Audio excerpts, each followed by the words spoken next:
For this one here, we got number 25 Uconn coming in against number 9 Marquette. Myself, Reeks Tamburo, Joe Palmer, talking our college basketball game of the week. My man, I know you got an article up on this one, sportsforummedia.com, if you guys want to go ahead and really dive deep in this article. If you're betting on this article, if you're just really into college basketball, make sure you go check it out. We will go ahead and go through it very briefly here, but not going to go super, super deep in this one. So with all that said, Mr. Palmer, when you got this article, when you saw this game, what about it made it the college basketball game of the week?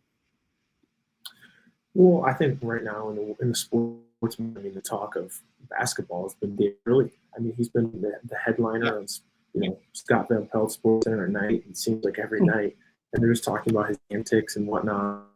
He's been putting on a show on the sidelines. So seeing that, I was just like, man, kind of got to be Uconn. I mean, they're the talk of the town. Obviously, back-to-back national champions, and they're kind of having a down year. So what's there not to talk about? And then with my Marquette Golden Eagles, former assistant coach, CJ Rivers, he's now assistant coach at Marquette. So I got some inside scoop. I was talking to him a little bit this week. He was just telling me some things about their team and whatnot. So that was a fun time. So that's why I picked this game for this week, because I think it's going to be big time. So, and then, basketball player of the week there. You guys can see that. And you'll start to notice a trend as a CSU alum. My play of the week is usually have something to do with CSU alums. But this week, man, we had Nate Clifford, future NBA draft pick. I say there. I'm speaking into existence. It's going to happen. Making sure. Great behind the pass to Nikola Jokic for a two-handed flush. So that was my play of the week. That was fun. I have it linked there. Go check it out, man. It's great stuff. I'm digging the new play of the week trend. I'm all about that. So let's definitely keep that one going over here. So just so you guys know, top of every article, don't get it twisted. We didn't put Marquette and start talking about Colorado State. It is the play of the week. It might rotate, but like he said, not the first time and probably not the last time that we're going to see it here up in Fort Collins. But with all that said, my man, jumping on through here to this game preview, not going to go over much. You did kind of mention it. Obviously, hasn't necessarily been a great year for Uconn that we all expect it to be right now. So obviously, if you're Marquette, you're looking at this number 25 team coming in going, hey, this is better than a number 25 team. And they're looking to start pulling some upsets here in this one. So Marquette at the moment, what is the number one thing about Marquette that you think makes them the number 9 team in the nation? I think that their experience, I mean, it's hard not to talk about Shaka Smart. I mean, that guy's done at the highest level dating back to Wichita State. I mean, he coached at Texas previously too. His just coaching experience is second to none. So I think that's been big for them. And then obviously potential Naismith Player of the Year, Cam Jones, doesn't hurt him either. I think he's putting up almost 19 points a game this year, and he's an NBA draft pick as well. So I mean, the lefty is. His shot's been falling a little bit more this year for sure, but he's been really attacking, getting down. He's been a motor for their team.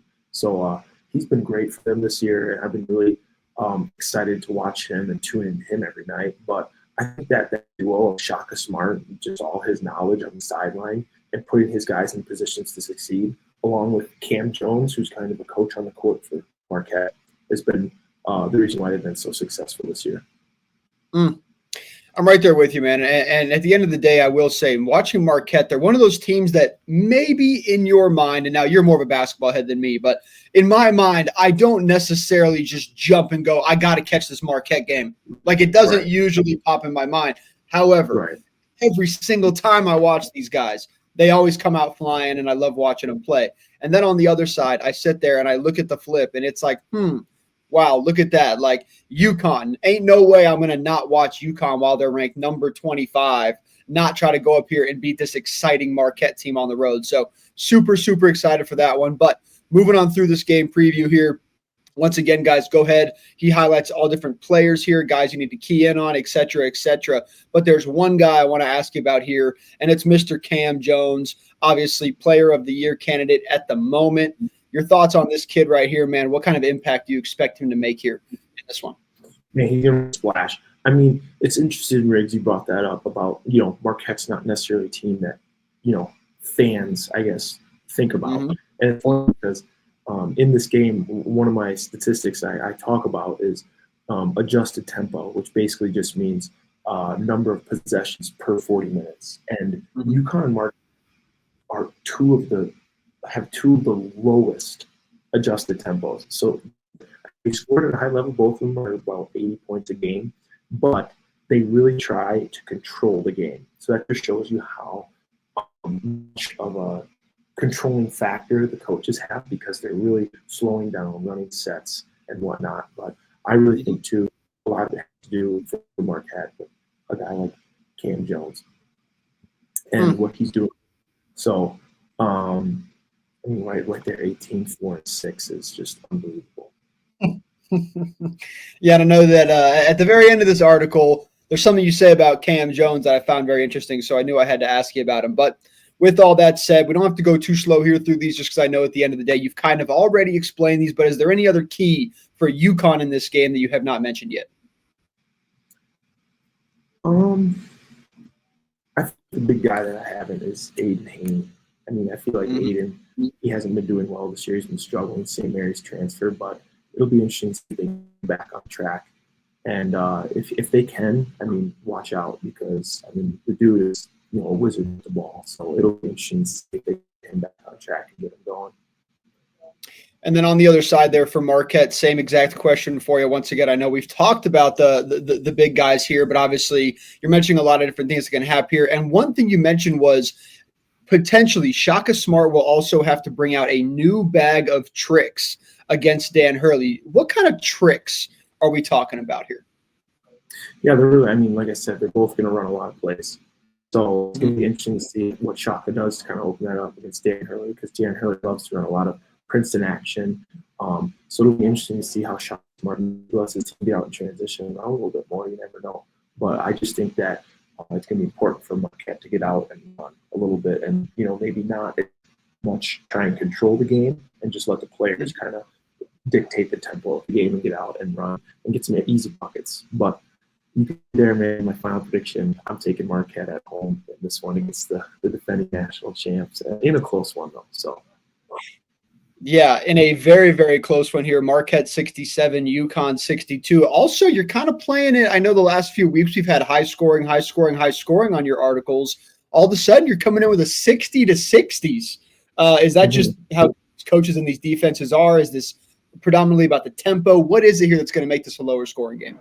I've been wrong on my high scoring predictions. Only last week? I thought you got it the week before that.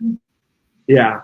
So I just think that this one, I didn't think teams are going to try and slow the pace down a little bit, and that's why I think Marquette should get going a little bit more. But I just don't think it's going to be a slow scoring game. It's going to be a chess match, is kind of what I called it. Absolutely. And like you mentioned here, Cam Jones will come up big in this game, and he will get great help from sniper guard Stevie Mitchell. I'm right there with you, man. Marquette to get this thing done, 67, Uconn 62. I'm not going to lie to you, Joe.